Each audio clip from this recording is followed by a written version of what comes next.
Hi hello అండి అందరికీ నమస్కారం అండి ఫ్రెండ్స్. ఇప్పుడు అందిన వార్త మంత్రి కన్నమూత పార్టీలో తీవ్ర విషాదం అంటూ ఇప్పుడిప్పుడే మనకు ఒక బ్రేకింగ్ న్యూస్ అప్డేట్ అయితే రావడం జరిగిందండి. అయితే ఇందుకు సంబంధించిన పూర్తి వివరాలు అయితే మన వీడియోలో తెలుసుకుందామండి. ఎవరు ఏంటి అనేది వీడియో మాత్రం పూర్తి వరకు చూడండి ఫ్రెండ్స్. అప్పుడే మనకి పూర్తి సమాచారం అయితే తెలుస్తుంది.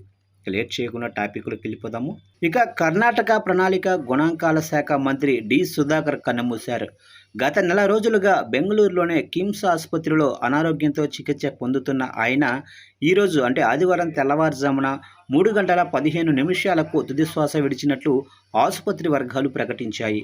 4 సార్లు ఎమ్మెల్యేగా గెలిచిన సుధాకర్ ఉప ముఖ్యమంత్రి డికే శివకుమార్కు అత్యంత సన్నిహితుడు. కొద్ది కాలం క్రితం మోకాలి శస్త్రచికిత్స కోసం మణిపాల్ ఆసుపత్రిలో చేరిన సుధాకర్కు అనంతరం ఊపిరితిత్తుల ఇన్ఫెక్షన్ సోకింది. దీంతో పరిస్థితి విషమించడంతో మెరుగైన చికిత్స నిమిత్తం ఏప్రిల్ 20న ఆయనను కిమ్స్ ఆసుపత్రికి తరలించారు. అప్పటి నుంచి లైఫ్ సపోర్ట్పై ఉన్న ఆయన ఊపిరితిత్తుల మార్పిడికి వైద్యులు సన్నాహాలు చేస్తుండగానే మరణించటం విషాదకరం. కాగా చిత్రదుర్గ జిల్లా ఇన్ఛార్జి మంత్రిగా సుధాకర్ సేవలందించారు.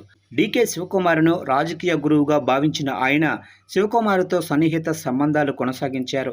సుధాకర్ 4 సార్లు ఎమ్మెల్యేగా ఎన్నికయ్యారు. 2008లో స్వతంత్ర అభ్యర్థిగా గెలిచి బీజేపీ ప్రభుత్వంలో మంత్రిగా పనిచేశారు. అనంతరం కాంగ్రెస్లో చేరి హిరుయూరు నియోజకవర్గం నుంచి 2013-23లో విజయం సాధించారు. ఆయనకు భార్య, కుమార్తె ఉన్నారు.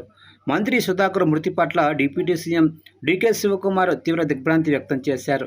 నా సన్నిహితుడు, మంత్రివర్గ సహచరుడు సుధాకర్ మరణం నన్ను తీవ్రంగా కలిచివేసింది అని ఆయన పేర్కొన్నారు. ఆయన ఆత్మకు శాంతి, కుటుంబ సభ్యులకు మనోధైర్యం ప్రసాదించాలని ప్రార్థించారు.